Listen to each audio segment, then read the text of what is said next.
welcome to the Cup, the Currently Unnamed Podcast, where the tea is piping hot and we're always ready to spill. I'm Logan Murphy, just a gay, here with Miss Pitchapatus as always, but today I'm showing off my new reusable straws that I bought the other day because environment.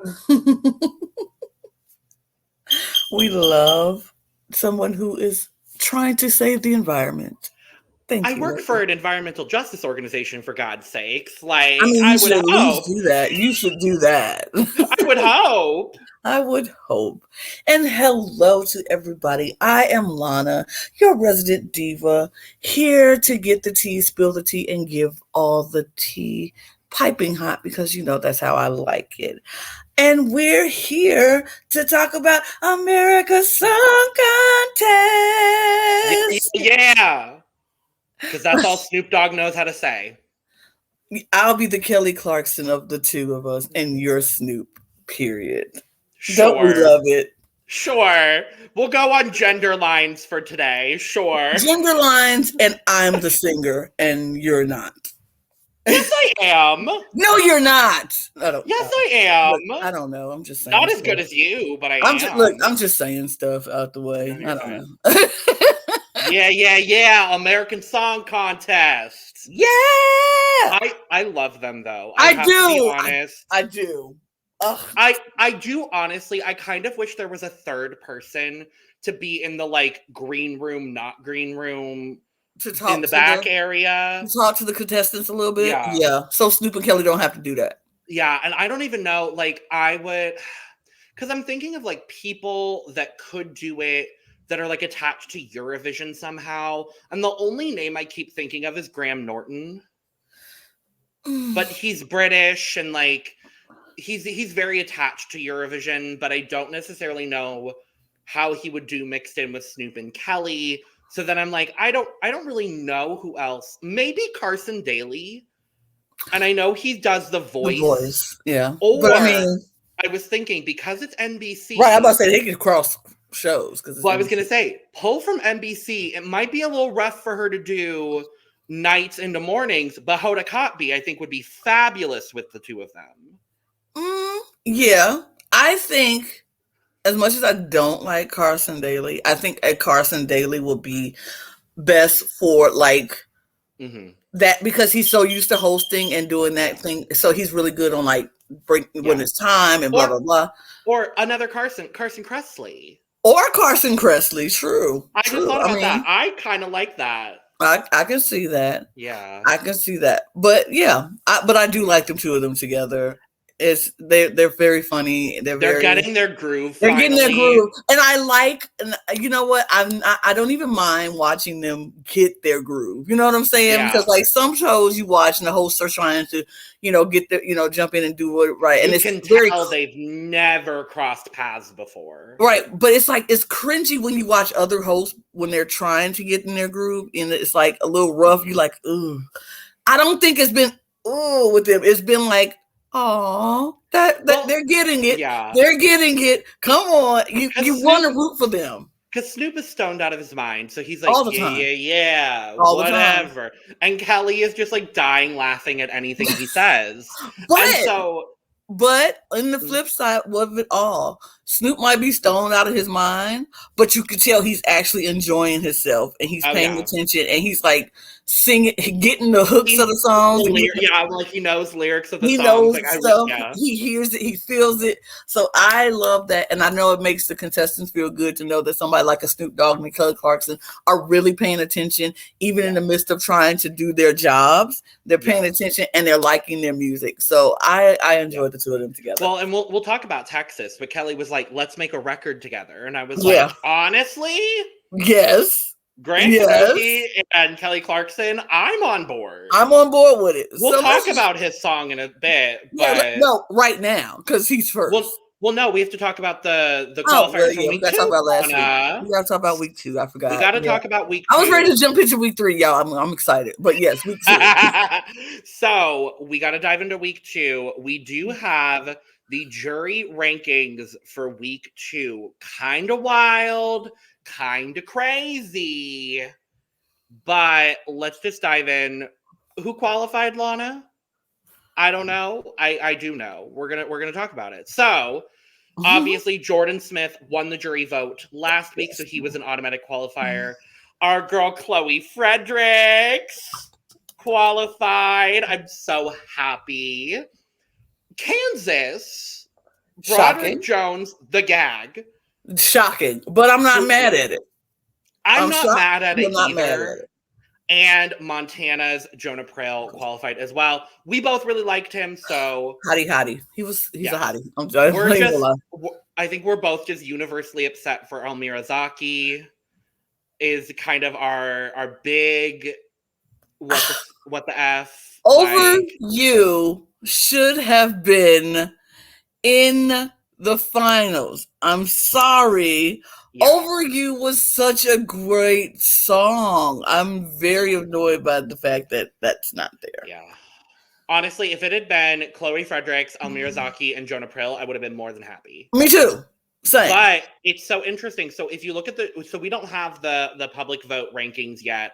I do hope we get them at some point, because I'd like to look at them, but we have the jury rankings, and obviously Jordan Smith from Kentucky won the jury. Second place, which I was very, very interested, was Broderick Jones.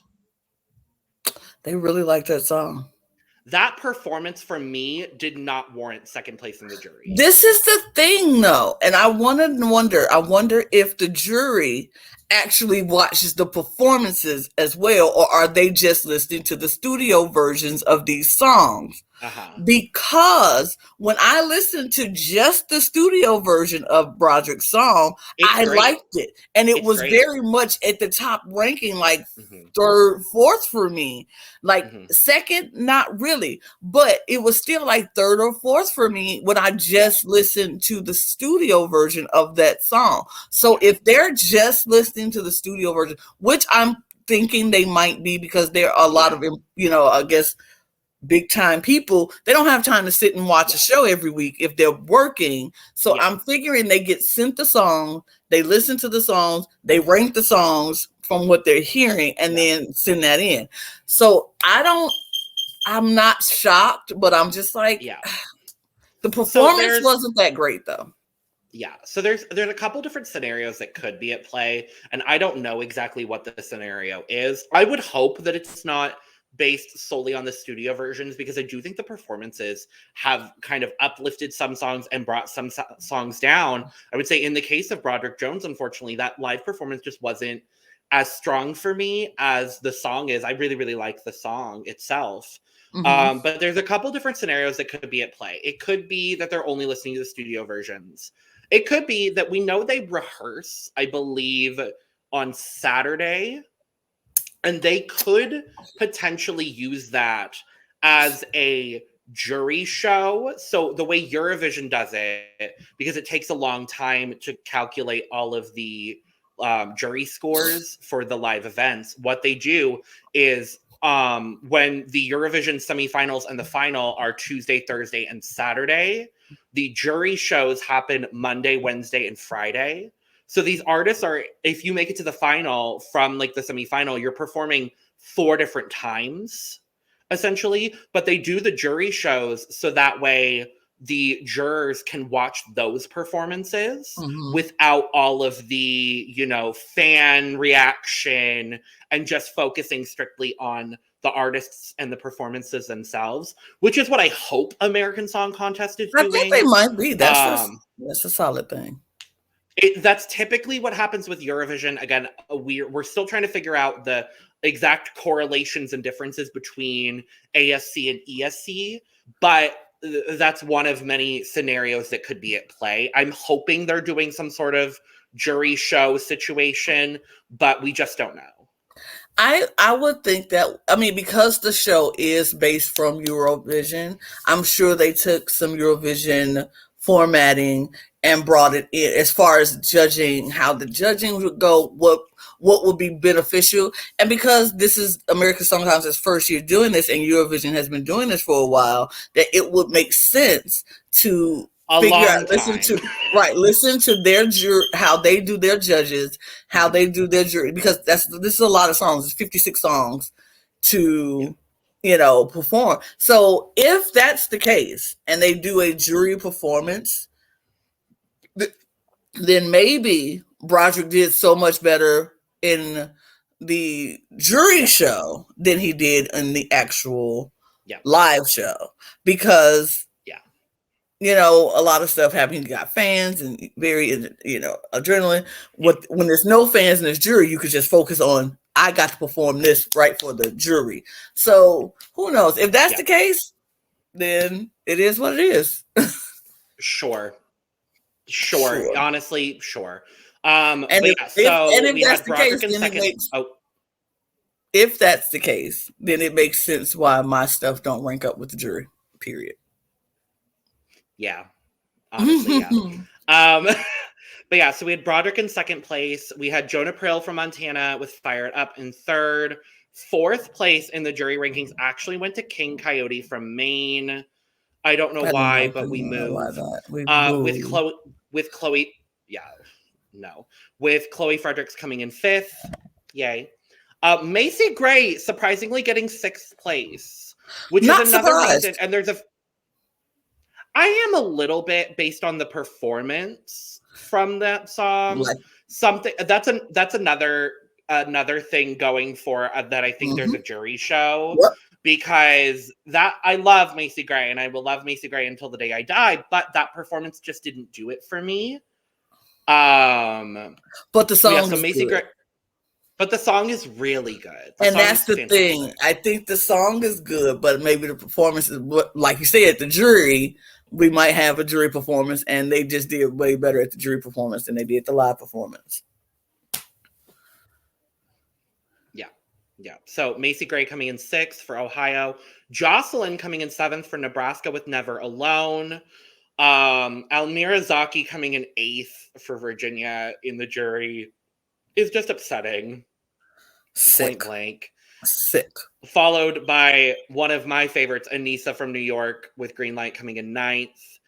Celebrando Cruz Rock from the U.S. Virgin Islands coming in 10th. And last in the jury rankings for last week was $1 Million Smoothies. I'm not surprised. I'm cool with it. Yeah, I'm really interested. I know we talked about it last week. I'm really interested to see if and when we get the public voting information, just to see how much that changed anything. Because we currently have not had anyone under fifth in the jury ranking qualify so far, which I think is kind of a detriment, because I feel like if you get ranked below sixth in the jury, like, you have to be like first in the public vote or else you're not going to qualify. So it's one of those things. But those are the 4 songs moving on from Heat 2 so far. We finally got confirmation at the start of this episode as well, Lana. We get a visual of how this whole thing is going down, and that's all I've been asking for, and I appreciate it. We now know we go from 56 to 22 to 10. Great. That's all I've wanted to know this whole damn time. Thank you. I still have the idea that they came up with the wild card thing because of fan reaction. Possibly. I'm still very much of that mind, because I feel like they would have mentioned it week 1 had they had that in mind. Possibly. I mean, that's the good thing about television. You can switch things up and shake some stuff up and be like, you know what? Let's throw this in. We'll put 2 more people in there at the last minute. Right. Great. Right. Perfect. Well, now we can dive into week 3, the 12-song spectacular. It is 12 and not 11. And we also find out this week, which they decided to do something different, which I was very shocked about. And I was very shocked. They decided to show the jury votes as they come in. We're going to get jury votes throughout the show and how they came in. Now, Logan said he didn't like it because he felt like it would influence the audience. I didn't care either way. It added nothing and it took away nothing for me.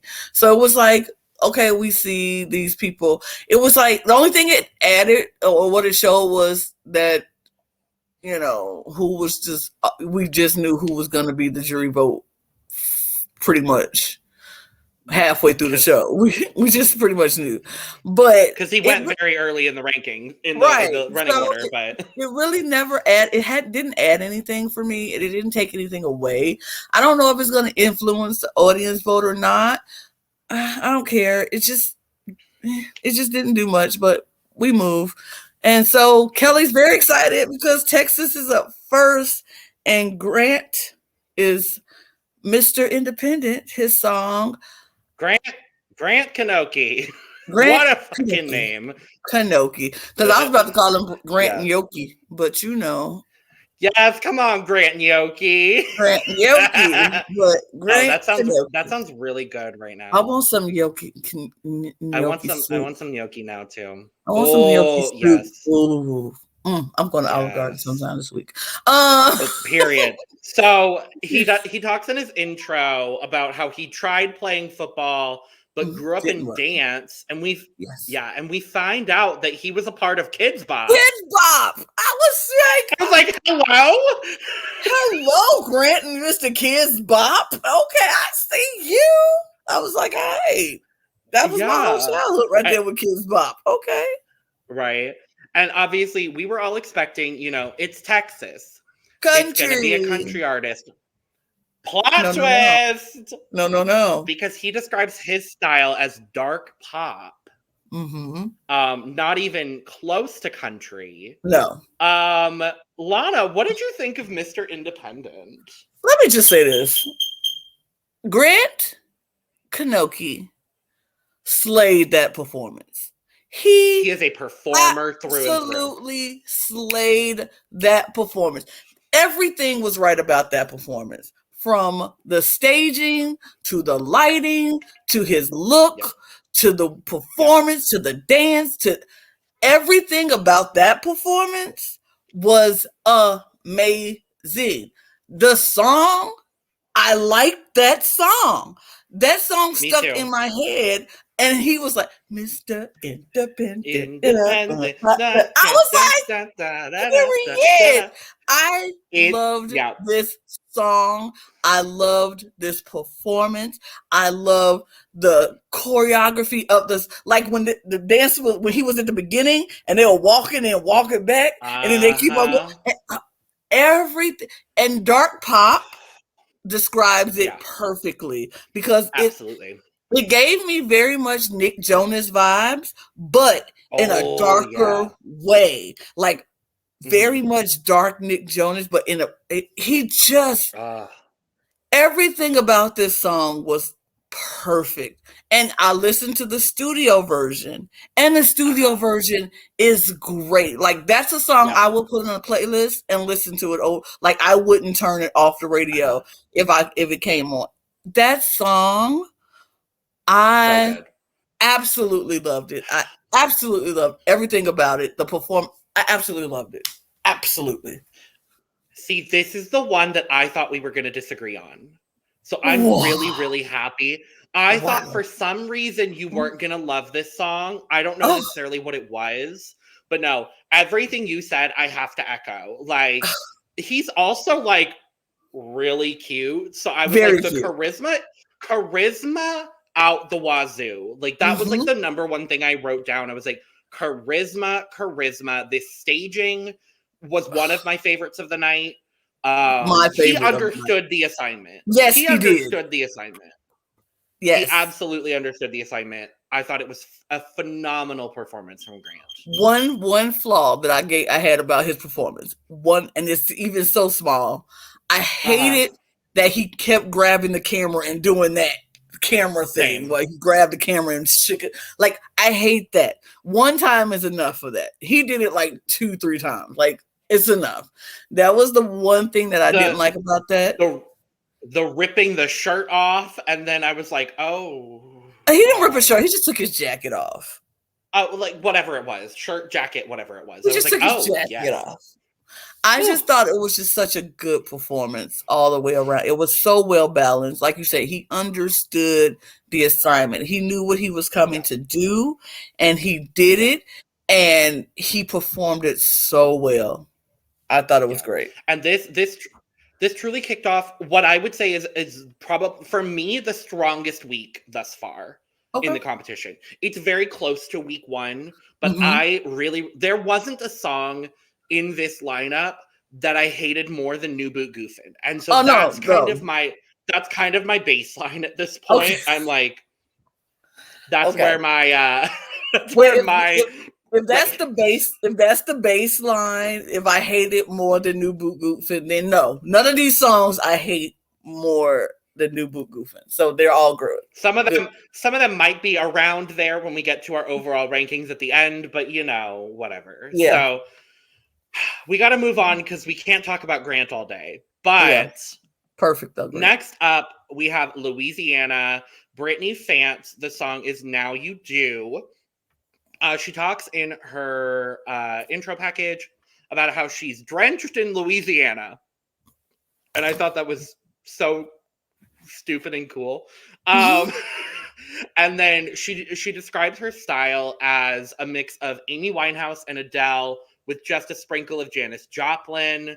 And then the bulk of her intro was her getting engaged at a show, which I thought was really sweet and lovely. That's cute. I really like this song. This was my favorite staging of the night, I'll be honest, because I loved the dark, like all of the dark imagery, the shadows. She looked so cool on stage. I don't think her vocal was 100% there, but I really, really like the song. It's a song that I've had stuck in my head, like, now you do. If you didn't know, now you do. Like, it's been in my head. I just thought this was a lovely, wonderful performance from Brittany. I didn't like it. Oh, no. I liked her staging. Okay. I did agree with the dark and the shadows and the crows or whatever.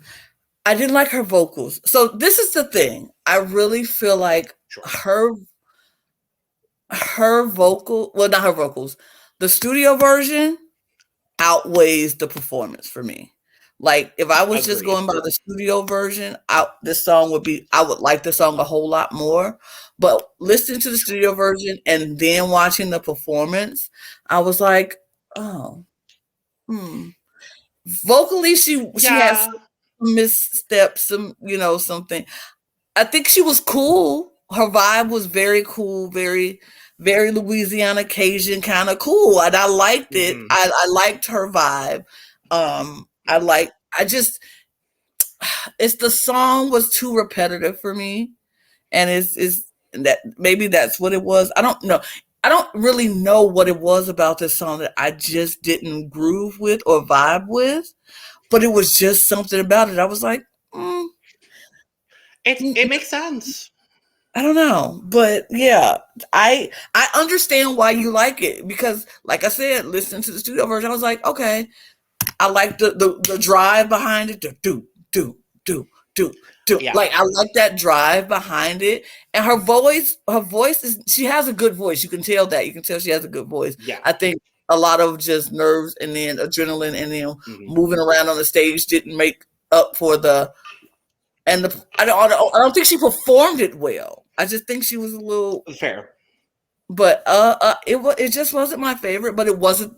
It's definitely yards and streams and miles ahead of New Boot Goofin'. So yep, feel good about that, Brittany. Way miles ahead of New Boot Goofin', but just not my favorite.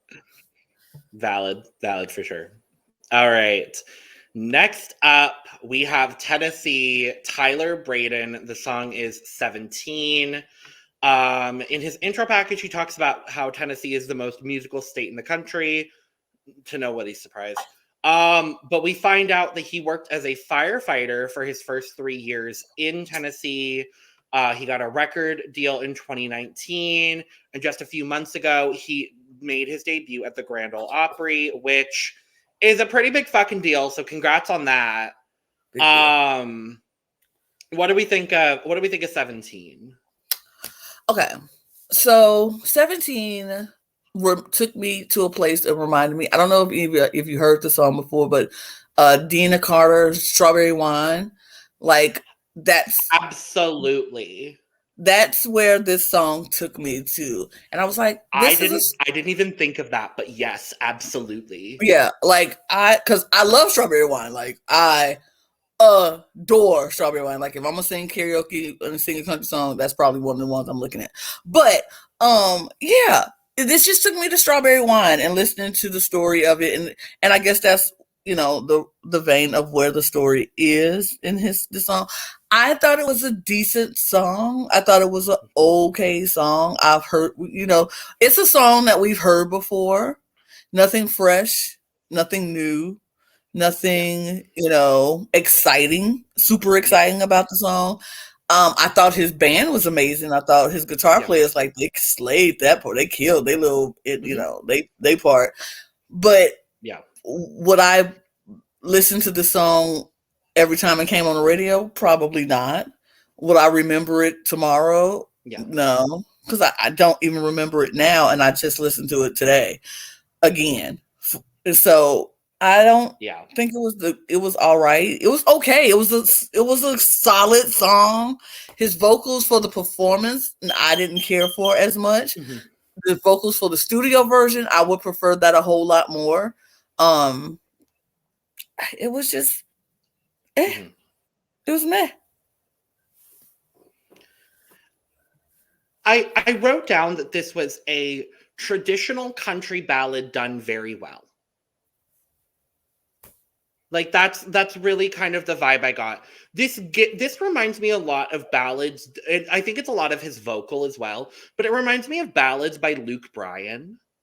I can't think of one in particular that it reminds me of, but he gives me that same sort of energy that Luke Bryan does. And I like Luke Bryan for the most part. But yeah, you said honestly everything that I was thinking, Lana. Like is it exciting me? Not really. Did I add it to my playlist of songs for like Eurovision and American Song Contest? I did actually, because I like the studio version, but I also added most of the songs from this week onto my playlist because I thought most of them were good. So that's there's no real like baseline for that necessarily. I wrote down specifically, it's very one note until the end of the second chorus, where then he finally goes a little bit somewhere different with his range. And I thought that was good. But overall, it's a well-done song. I liked his vocals in the live performance. I thought that brought it up. Just a couple of notches for me, but I understand why you didn't particularly care for them. But yeah, it's just... Can we move on? Yes, please. Because next up, we have New Jersey. This is Brooke, Alexx, and the song is I Don't Take Pictures Anymore.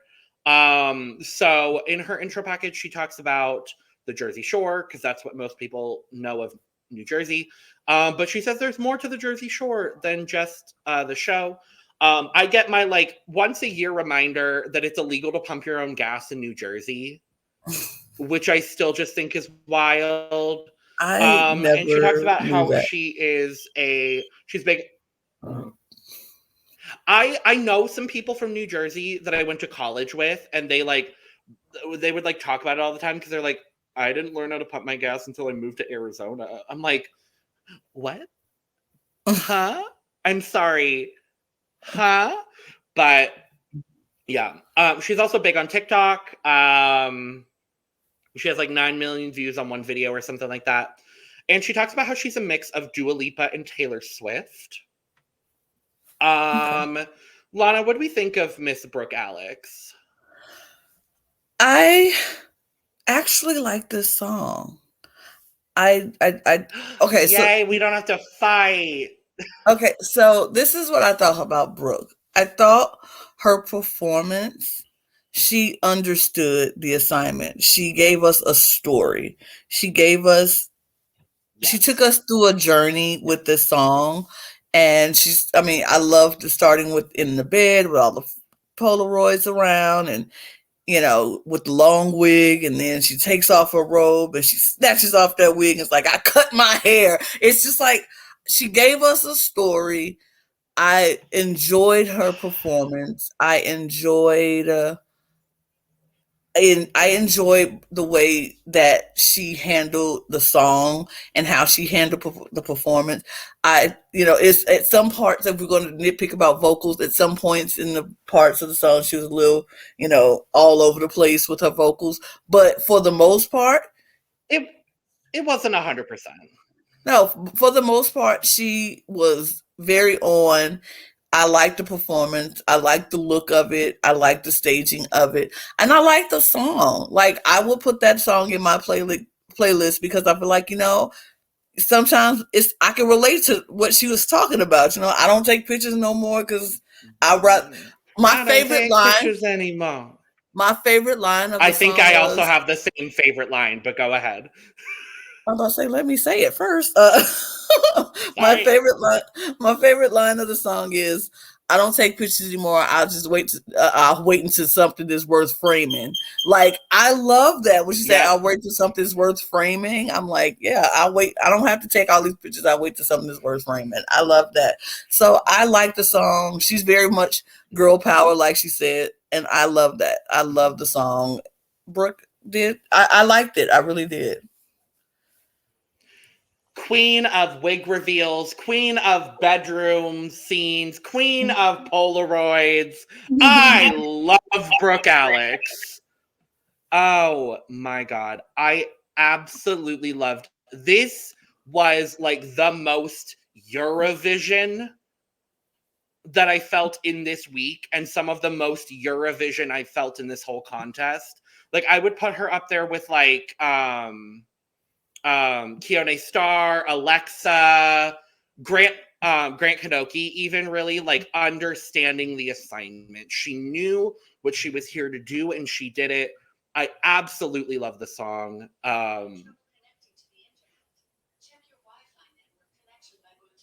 I'm sorry. No, Alexa, not today. My Alexa just went off, so that's fine. Okay, she stopped. But mine was trying to go. She was trying to go, but yeah, I will agree with you, Lana. The vocal was about 95% there for me. But this was spectacular. Truly, truly spectacular for me. So, shall we move along? We shall. Because next up is Alabama. Someone here is from Alabama. I wonder who. I live in Alabama. I'm from Illinois. So you can also root for Illinois when they happen. I don't know when they're happening. I don't know, but I'll root for them too. Yes. We have Nico. The song is The Difference. It is Danny and Colton. I thought it's cute that they took the end of her name and the start of his name. I thought it's cute.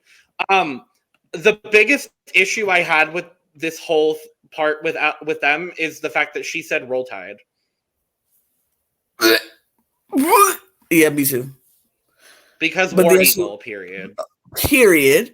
And then she was like, "Oh, my mom's gonna kill me because she's a Georgia fan." And I was like, "Oop." Oh yeah, but people like what they like, but whatever. The lack of taste for you for saying that, Danny. We are a War Eagle podcast. I would just like to point that out. Period. 100% War Eagle. Yes. Period. But their intro package was a little bit more on the serious side compared to a lot of other people. They talk about how there's a big history of pop and R&B in Alabama. They talk about a lot of the music that was made in secret because of segregation, and they really focus on the fact that they're an interracial couple, and that being a very, very big part of the way that they produce music, which I think is phenomenal and lovely. I agree. Now, what did we think of the song?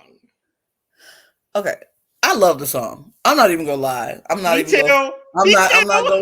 I'm not gonna sugarcoat it or beat around the bush. Look, y'all know I am in Alabama. I am going to represent this state. I am going to be very happy for the people. I was going to root for whoever it was, but the fact that it's Nico and the fact that they are so freaking good makes it so much easier for me to say what I have to say right now. This song was so good. Like, I feel like their performance was really good and solid. I felt like it was some parts where at the beginning it was hard for me to hear. I don't know if it was the microphones or what. I don't know if they were off a little bit because I don't know what it was, but something was off for the minute. But then they got into it and it was perfect the rest of the way through. The song itself, and so I had to go listen to the studio version to make sure I was not crazy. Studio version, flawless. Truly. Like, this song is just a beautiful song. They could have came, because I've heard a lot of other Nico songs. I went back to listen to their back catalog, and they could have come up with so many different songs, some energetic songs, some songs that could have, like had people dance or brought the house down. But they came with a simple but beautiful song that made a statement about who they were. They know who they are as a performer. They know who they are as a couple. They know who they are as artists. And they came with the song that represented them. And it wasn't flashy. It wasn't anything over the top. They didn't have a whole lot in their staging. It was them standing next to each other in their black and in their white. And they just sang. They just flat foot sang their song. The harmonies were beautiful. It was just a beautiful song. My favorite line is, you know how to hurt me the most. It's like, but I still want to. Like, the whole thing. It was a cheesy love song, yes. But it was a good cheesy love song. And that's what I'll say. Yeah. I have not yet said this throughout the 3 weeks that we've been doing this, Lana. This is a winner. This is absolutely a winner. If they don't qualify, I truly am going to riot, because this is a winning song. This is a winning performance. This is a winning couple. This is spectacular in every possible way. I'm so happy that I get to root for Alabama this much, because I was also going to support Alabama, obviously. But, like, I'm so happy that this is who they chose. Yes. Every single bit of this performance was phenomenal. I will say, the start of the performance, I actually, I don't know if this is 100% true. I actually attributed it to a slight flatness in her lower register in Danny's. It may have been a mic issue. But I watched the performance, that part. It could be a lot of different things, but like you said, the rest of the performance was just absolutely perfect. The staging was one of my favorites again, just because it was so simple, but it was so perfectly done in every possible way. I am so obsessed with them. Oh my God, this is a winner. Point blank, this is a winner. I'm going to say this now, and I'm going to mean it. If this song does not qualify for the next round, I will not be watching this competition anymore. I won't watch, because it's like, obviously people don't know what good music is. They have no taste, because it's certain songs that every week we're like, these are songs that need to make it. If they don't make it, we just don't. And so far, most of them have, that we've been very adamant about. We haven't had we had a few that we were like, what? But then it was like, you go back and look at it and like, I can understand. But if this song does not make it, I just don't think I can watch it anymore, because everything about this song. It wasn't the flashy songs like we saw. It wasn't overly staged and overly produced. It wasn't a lot. It was so simple, bare bones, to the point, and done beautifully. Now, I was very nervous. I was going to root for Alabama anyway because, of course, like I said, but I was very sure, living in this state, knowing what I have seen from this state, I was very sure that we were getting a country artist from the state.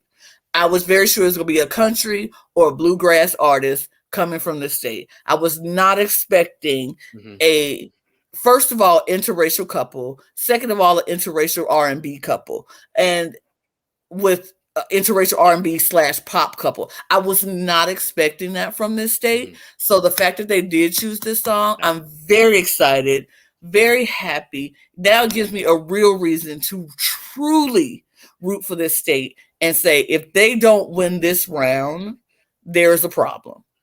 There's a problem. And I would not be happy. We'll talk about the jury rankings. I feel good about where Alabama is, I'll be honest, but me too. Me too. We'll see. We'll see. Yeah. All right. Moving forward. Yeah. Next up, we have Florida. We have Ali Zabala. The song is Flirt.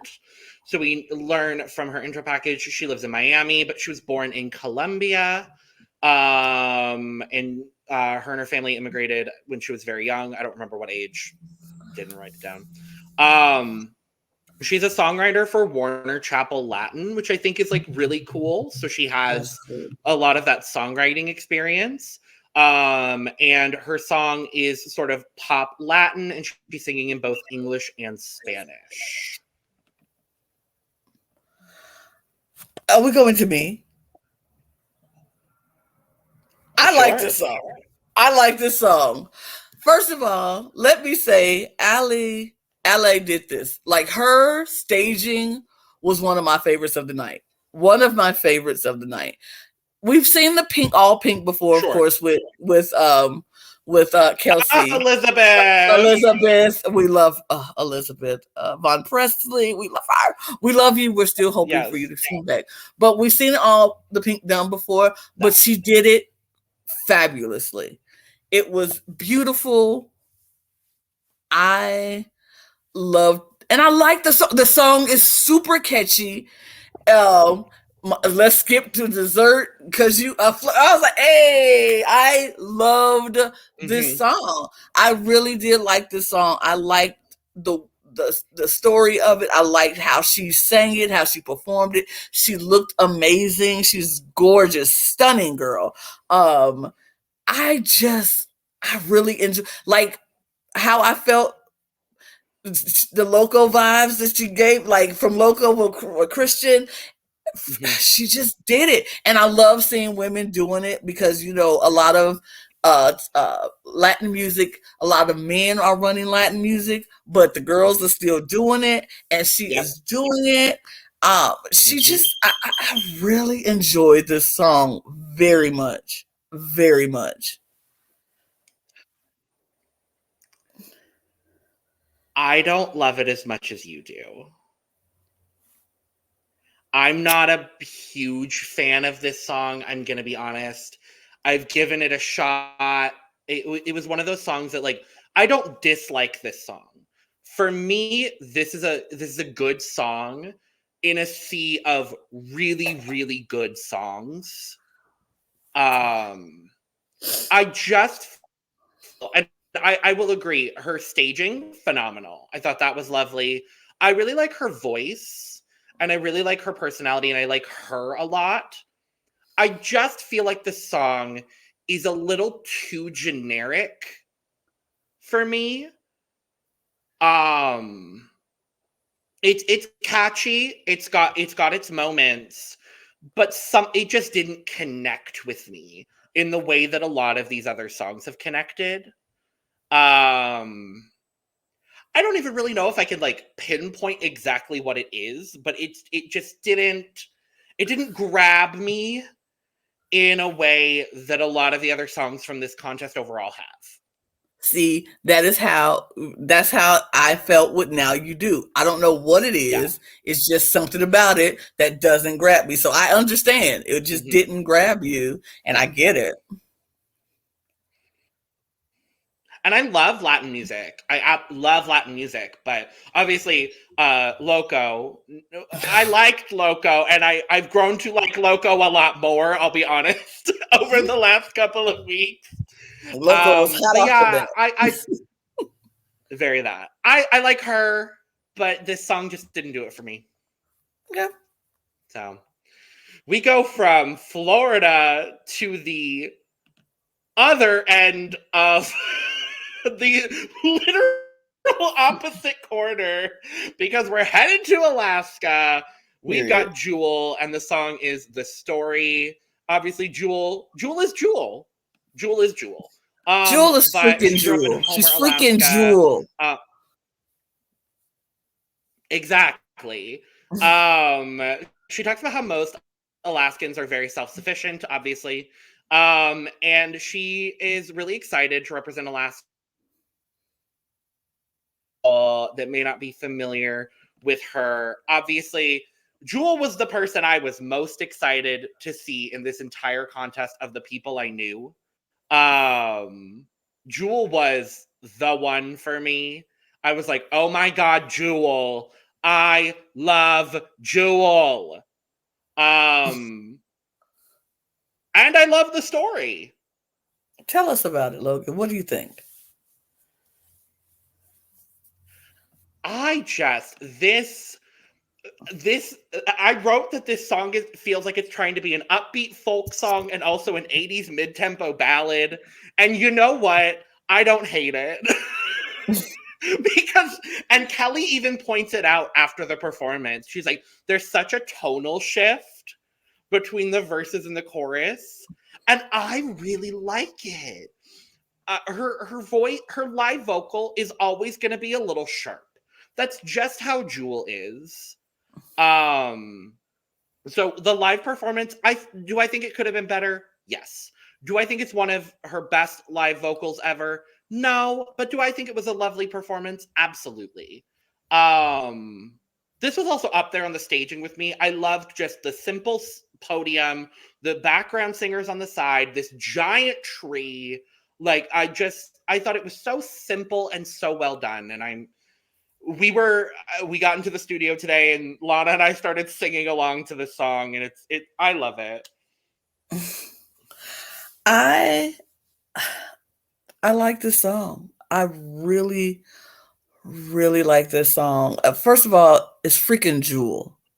She's freaking Jewel. Just like She's Michael freaking freaking Jewel. Bolton. Just like Michael freaking Bolton. It was freaking Jewel. Like, come on. And Jewel gave me what I wanted from Jewel. Jewel gave me the folk sound, the pop sound, but this is what grabbed me the most. This is why I love this song so much. Jewel just didn't give me Jewel gave me up, downs, and highs and lows, and she took us all over, and then threw in the key change at the end, and it was just like this got me so emotional. I just loved the song. And it was everything I expected and wanted from Jewel. She looked amazing with her indigenous outfits that her pants were hand painted. Oh my God, I loved. Her pants were so hand happy about painted it. that she got from an indigenous, Alaskan indigenous people, and the earrings. And then she said the top was something she always had. She just like vintage. I just thought Jewel did what Jewel knows best to do. And Jewel gave me what I wanted from Jewel. And I can't even, this song gave me everything. It was just a good song. I really enjoyed it. I really enjoyed it. It's freaking winner of the Masked Singer Jewel. Like, hello? It's just Jewel. I It's was so just happy when she won the Jewel. Masked Singer. Side note. Didn't know she won, but great for Jewel. I love her. Love. Shall we move on? Yep, she won the most recent season. Great. Oh my God, I feel like I'm lagging so much. Yep. I think we both are a little bit. It's just one of those days. Okay. It happens. Well, yes, let's move on. Yes. Oh. There we go. South Carolina is up next. Jesse LeProtti, the song is Not Alone. So he talks in his intro about how South Carolina is very low-key and simple. There's a mix of historic and modern, a lot of Southern hospitality. He talks about how his family didn't have much and they've like fought for everything that they have. He has over 300 songs, which I thought was also like kind of wild. And his sound is a little bit of R&B, pop, and urban. And he talks about how his mom has MS, and my mom also has MS, so I very much so resonated with that. I understand those complications, so my heart goes out to them. Unfortunately, I don't love this song. Neither do I. It's not my favorite song. And I wanted to so much, Lana. I wanted to love this. I wanted to like this. I wanted to like it more than I did. I thought he was trying to be like Chris Brown in a way with the, have you heard that's Chris Brown song? It gave me a lot of that kind of vibe, but it just wasn't, I just didn't like it. And I didn't like it, and I didn't like his performance. Like, he just was so stiff and so, like, there's no charisma behind it. It was like he just sang the song and he walked and he looked good. He's all white. He looked good in all white, but it just didn't grab me. The song didn't grab me. The performance didn't grab me. Even the studio version was very weak. And so it just didn't do anything for me. Yeah, I agreed. I found that he had a bit of a problem with breath control. I thought that was a big thing that I noted. I could be wrong, but it's just something that I felt I noticed. I really like his tone. I really like the style of music that he does. And I did really like the breakdown after the first chorus, sort of a big tonal shift. I really liked that. I liked aspects of this song and I like him, but it did not come together for me, unfortunately, for Jesse. Me either. Yeah. So we go from one southern state to another southern state, and that's South Dakota. The band is Judd Hoos. The song is Bad Girl. Bad Girl. They talk about how they're on the road 120 days out of the year. There's only one original member left in the band, and how South Dakota has a lot of space to fill. And they talk about street dances where, because South Dakota towns are so small, they shut down the whole town and everybody dances and there's music. So that's kind of cool. Yeah, totally. But I think it's kind of cool. You dive into South Dakota. You do that. I think it's kind of cool. I enjoy I would love to go to a good street dance, whatever. This song was very different for me because listening to the performances and listening to the studio, because I watched the performance first, and I wasn't that impressed by their performance of this song. I was like, great. It was okay. It was all right. But then listening to the studio version of the song, I enjoyed the studio version of the song a whole lot better. I think It's a good song. It's a decent song. It's a solid song. It's not a bad song at all. I just think the performance wasn't that great. So I think the studio version helped lift them up for me, but then their performance kind of brought it down for me. So, they probably end up somewhere in the middle. I don't know. But like, I didn't particularly hate Judd Who's. If we're going by our baseline, way better than New Boot Goofing. Way better than New Boot Goofing. Boot Scoot Buggy. Wait, New Boot, Scoot Boot, whatever. I'm way better than that, but just not as great as like Loca. But still not a bad song. Very solid. A very solid song. They just needed to up the performance for me. It was just a little flat, one note. But other than that, solid song. Solid song. I'm glad you like it, Lana, because I don't.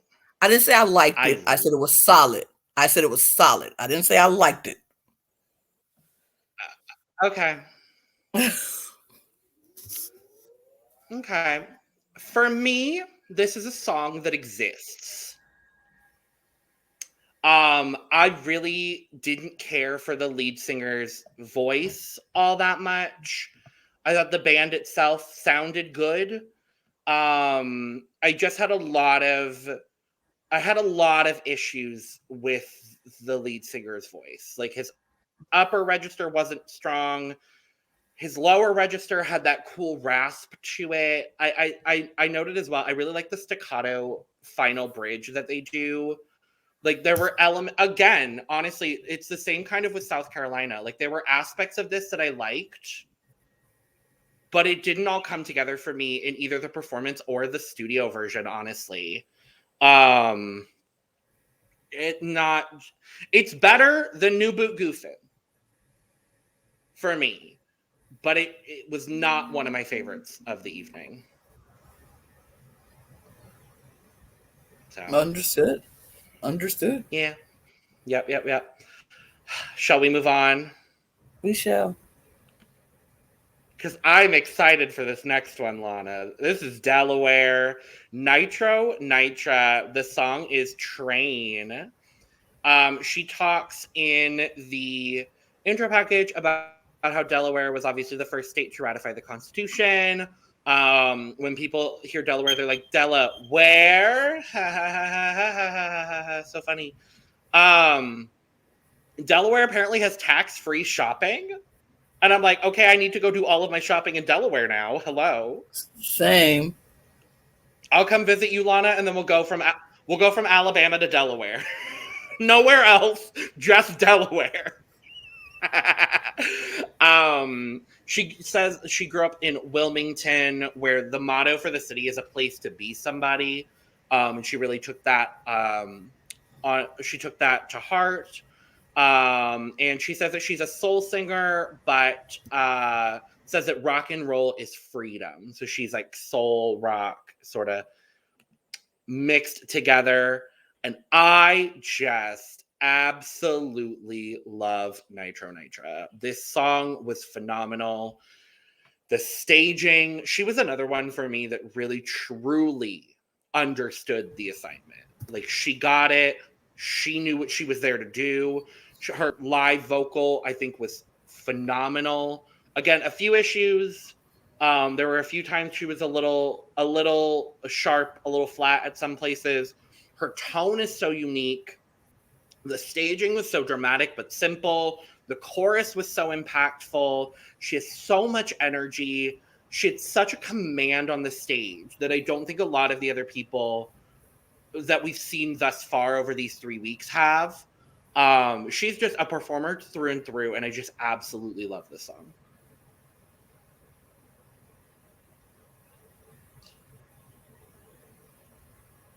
I hated the song. What? I absolutely hated this song. I hated everything about the song. I hated this performance. I hated this song. I did. I did not like it. I did not like it. And this is my reason why I did not like it. Okay. She's a soul singer. It shows she's a soul singer. This performance gave me a soul singer trying to be a rock star. It just did not translate well. It didn't go over well. Not saying you have to stick to your box all the time. It is fine to try something new. But if you're going to do something new, you have to do it with perfection. You have to be very comfortable in doing it and very good at doing it. I don't think she did it. I don't think, I mean, she looked amazing. I will give her that. The outfit, and I agree with you. Her presence on stage is unmatched. She looked and owned that stage. But her performance to me just looked like somebody trying to do something that they're not comfortable doing. It was very wannabe rock star. And you're a soul singer. You could have got up there, flat-foot soul sang your way to the next round with a song that, because her vocals are there. She has good vocals. I can tell the meat of her performances are probably so, like she can probably sing a house down. This song was not the song. This performance was not the performance. She tried to be a rock star when she's not. And it showed to me. I just did not like it. I did not like, she sounded like she was screaming most of the song when she didn't need to scream. It just wasn't like, even when a soul singer is singing a rock song, you could still do what you do and make it a rock song, but still put your soul into it. And it was moments of that performance where I felt she did it. And I was like, that's good. Okay. I could pinpoint little moments where she was like really good. Like she was in the pocket and it was perfect. But then the rest, it was all over the place. It's just, nothing grabbed me about the song. The lyrics didn't grab me. Like nothing about that song was something that I was like, I can relate to, I can listen to. I would never put the song on my playlist because it just was not good to me. I absolutely hated the song. Unfortunately, I like her. I think she's cool. She looks cool. And I agree with Snoop. Like she gave me that very Grace Jones-esque type of like presence. But the song was just not it. And this is America's Song Contest, so I got to go by what the song, and the song was not good to me. I just didn't like that. See, I now that you've explained it, I understand all of that. But for me, a lot of those things that you brought up were actually positives to the performance. I thought the sort of like the screaming a little bit, I actually really liked that in a way. I'm not really exactly sure why. But yeah, it just sounded too wannabe for me. Like she was trying to be the rock star. And natural people with those natural raspy voices don't have to scream to make that happen because that's just who they are. That's just a natural go-to. She has to force it. It sound forced. That's what it is. It sounded forced to me, and it didn't need to sound so forced. Okay. No, I absolutely understand that. I didn't even really consider this song in the lens of like a soul singer trying to be rock. I felt it more as just like a blend of the two. And I think in that regard, I liked it a lot more. But I understand everything you've brought up and why you didn't. So I mean, I understand why you liked it. I just don't. Fair. It's not like absolutely up there for me, but it's like it was a solid, and I like the studio as well. I think it sounds a lot better in the studio, in all honesty, but yeah, I liked it. Okay. So, all right, we got two more going on, and the first of those is going to be from the Northern Mariana Islands. This is Sabyu. The song is Sunsets and Seaturtles. So we find out, for people that didn't know, they became a territory in 1975. There's a lot of different cultures at play here, which makes this very, very diverse set of islands. He comes specifically from the Chamorro culture, and his song is inspired by the beauty of the islands, which was very much so at play in his staging, this beautiful ocean scene. Lana, tell me what you thought about Sabyu. Sabyu, I just felt he was so sweet. Like, genuinely one of the sweetest people I've seen on TV. Like, so, like, he just gave me the sweetest vibes ever. I love the staging. Of course, the vibe that this whole thing gave me, the song and the staging, and his simple, just him and his guitar look on the stage. It was very simple, but it was such a good vibe. Did I love the song? Not particularly. It wasn't my favorite song, but it was such a good vibe that I didn't even mind how much I didn't care about the song. You know what I'm saying? Like, I would listen to the song just to make me feel good about the day. It was very islandy, tropically, very relaxed. Like, when I listened to that song, I was like, I'm chilling. I didn't really, I mean, the song wasn't very deep, didn't have much meaning, didn't say a whole lot. I would lyrically not a classic that you go hear it 40 years from now and people still singing about sunsets and sea turtles. No, but for right now, for today in this moment, it did what it had to do. Do I think it's moving on? Probably not, but it was a good vibe. It was a good vibe. It was a good time. I enjoyed it. I liked hearing it. I don't think I'm gonna be listening to it too much, but it was a vibe. It was a mood. Yeah, so I added this to my playlist. This was one of, I think, 9 songs from this that I added, honestly, because I think it was 9. I think there were only 3 that I left off. But yeah, the big issue I had is at the end of the day, this is a contest. And this just isn't a competitive song. No. But I'm not even really thinking of it as a competitive song. I had a really good time with him. He's one of my favorite people that we've seen so far, for sure. Was his live vocal all that great? No. Is the song incredibly repetitive for me? Yeah. Yes.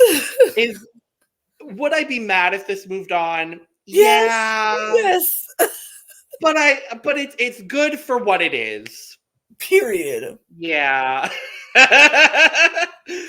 It's just a good vibe. It's like you listen to it and you just feel good. It's a feel good song. Is it, like I said, it's not a classic song that we're going to be singing 40 years down the line, but it's just a feel good song. And I enjoyed it. I'm going to turn it on when I get off and just vibe for a little bit. Just sing to me about sunsets and sea turtles. You know, take me from the east side to the seaside where the water gets knee high. I kind of, come on. You know what? Sure. I'm here for. And he's just so sweet. Sabyu, I just like him. I did. I don't even care about what they say about the song or what I just like him. Period. Yeah. Agreed. All right. We've got one more to talk about, Lana, and that is Colorado. We have Riker Lynch. The song is Feel the Love. So his intro package, he talked about how his style is very tropical pop. With his band, the Beachcombers, I think was the name of the band, which is Beachcombers. Cute. He's from Denver, so obviously this tropical pop vibe doesn't really necessarily mix with living in Denver, Colorado, but whatever.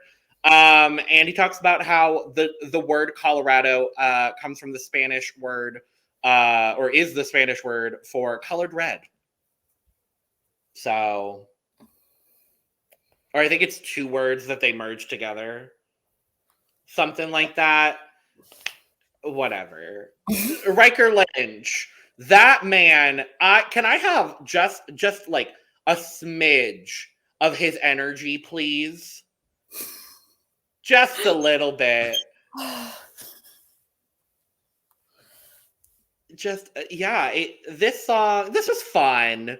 This was a fun way to end the night. You could tell he was having a good time. Was the song all in one vocal range and he didn't really have to do much? Yeah. Was he pretty charismatic? Yeah. Do I think this is going to qualify? No. But you never know. I think it might. I think it might. Really? I Okay. do. Honestly, okay. I kind of really love the song. I was It's a feeling good the love. song. I was feeling the love in I'm the feeling song. love right now. I I feel the feel this love right right now. now. Da, da, da, da, da, da, da. I Mm. I liked the song and I liked his performance. Like it was a great way to end the night.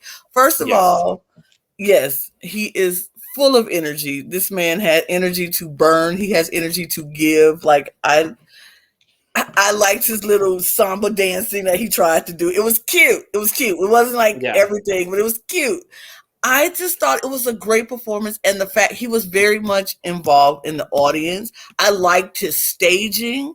I really liked all the colors in the staging and how they had it set up with each member of the band on their own platform, and then him going to, and the balls in the audience. Come on, like this man did a like they carried him from one space to the next. Like, come on, and he was still singing. He was still singing. I thought he was very much he understood the assignment. He knows He how did. to hype up a crowd. He knows how to get the energy from a crowd. And he gave us all that energy and the audience gave it right back to him. So I enjoyed the song. I felt the love. I like Riker. I like this song. I would not be mad if it moved on into the next round. I could see it happening. I would love for it to happen. I'm not even gonna lie. I would not be mad to see it go on because it was just a good, and I would love to see him do it again. I just think it's a good song. Yeah. It's not my absolute favorite, but I thought it was a good time. So, well, there's that, Lana. We did it. We got to did. talk about the jury qualifier because, like we talked about at the start, all of the jury rankings were coming in live as everything went through, and we find out that the jury qualifier moving on to the semifinals is Tennessee.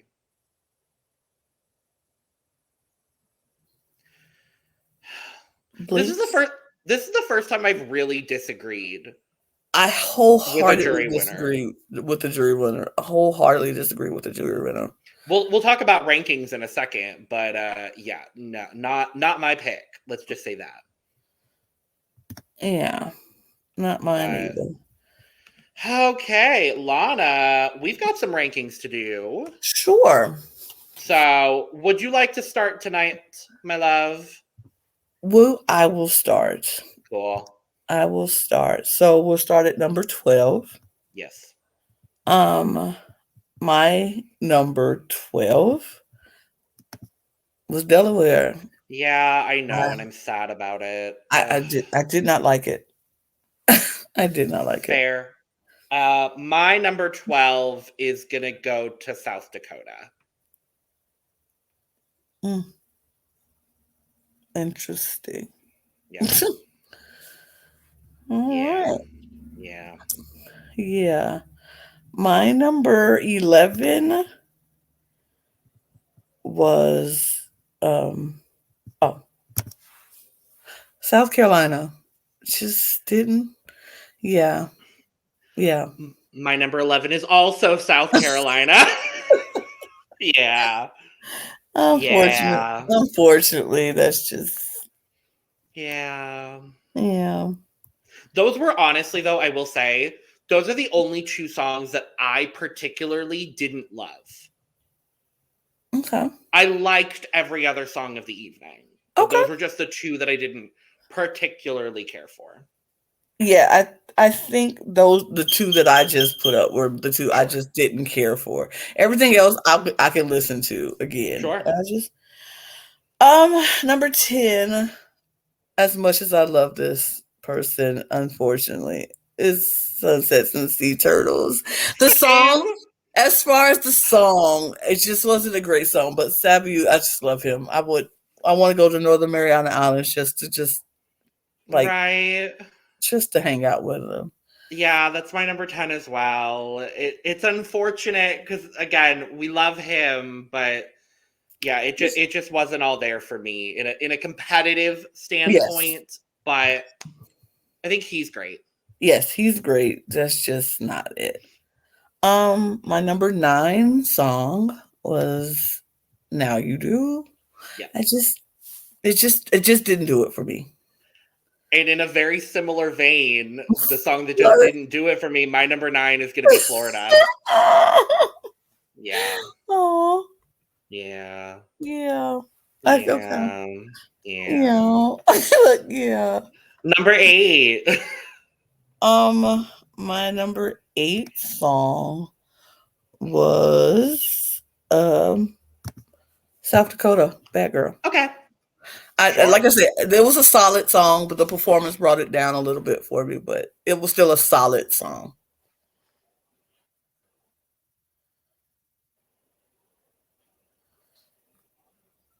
Party.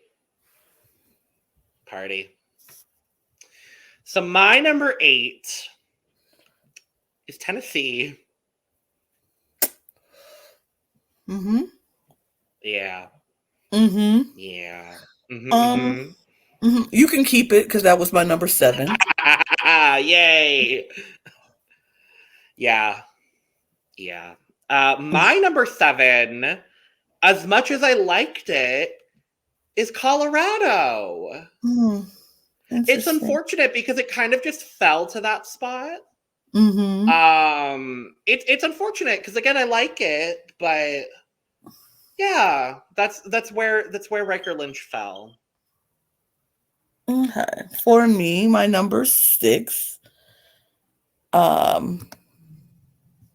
is I don't take pictures anymore. Oh wow. Okay. I like the song, but it just like you said for Ryder, it just fell that way. I liked it, but it just happened to fall that way. Sure. My number 6 is going to be Louisiana. Brittany Pfantz. Okay. Yep. My number 5 song is Flirt. Okay. I enjoyed the song. She just gave it to me. I loved it. And in a similar vein, my number 5 is Delaware. Oh, does that mean we have the same top 4? No. No, we don't. No, we don't. We have one song different. Yep. But all right. My number 4 song is Feel My Love, Riker Lynch. I like the song. I really like the song. Sure. I like him. Good. My number 4 is The Story. You know, that was my number 4 song.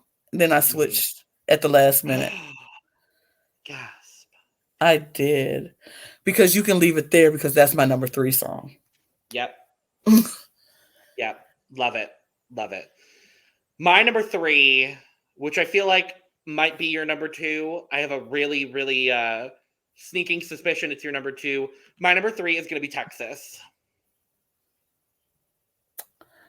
Okay.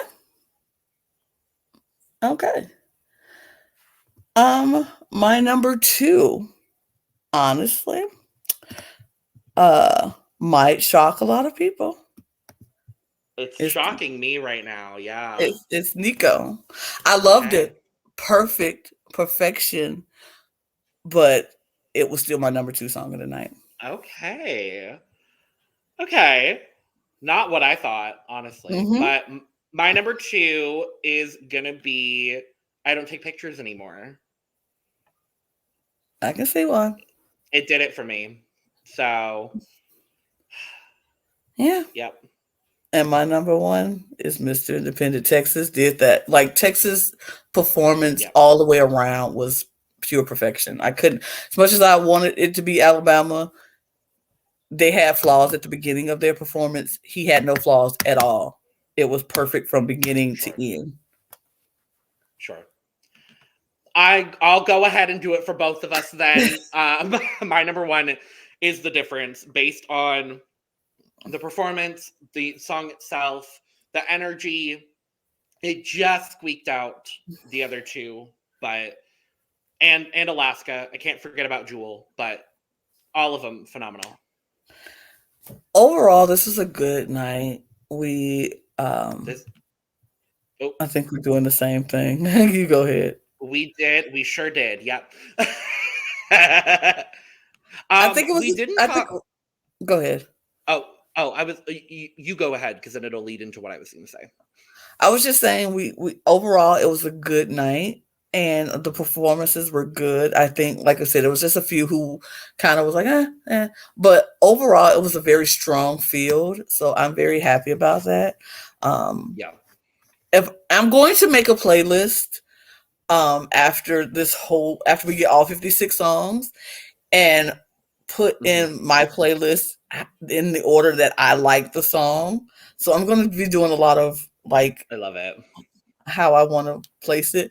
But yeah, it's going to be interesting where everybody lands at the end of this.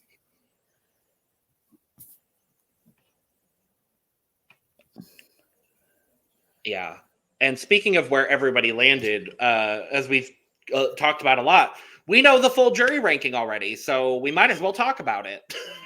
So, like we said, Tennessee did win the jury qualifier somehow.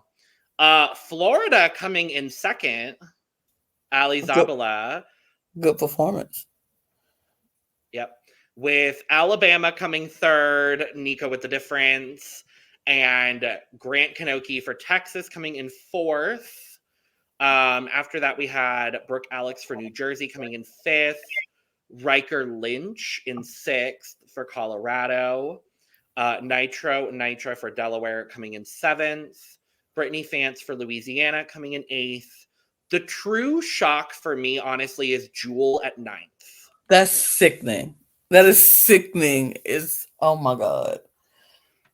It honestly, it makes me think she's not going to qualify, and that really upsets me because I really like the song and I think she should. But and then we had Sabyu for the Northern Mariana Islands in 10th, Judd Hoos for South Dakota in 11th, and Jesse LeProtti, unfortunately, in last in the jury rankings for South Carolina.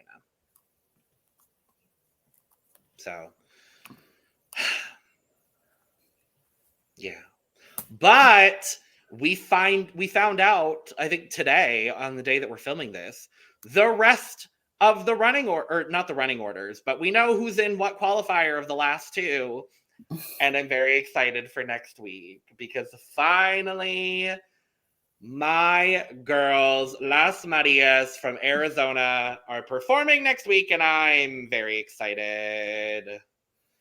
I cannot wait, along with Georgia, Hawaii, Massachusetts, Nevada, New Hampshire, Pennsylvania, Utah, Washington, D.C., and West Virginia performing in week 4, leaving the final 11 for week 5 being American Samoa, California, Guam, Idaho, Illinois, Maryland with Cisco, oh boy, Michigan, Missouri, New Mexico, North Carolina, and Vermont, finishing out the qualifying weeks for the American Song Contest. Gonna be interesting. I'm very interested. I'm very excited for next week, obviously, because even if the song isn't that great, I'll still be rooting for Arizona and giving them 10 points. I have a really, really good feeling that I'm gonna like the song, so because I obviously had to listen to their back catalog, and it's wonderful. So I'm very excited for Las Marias. But yeah, Lana, that's another week done. We did it.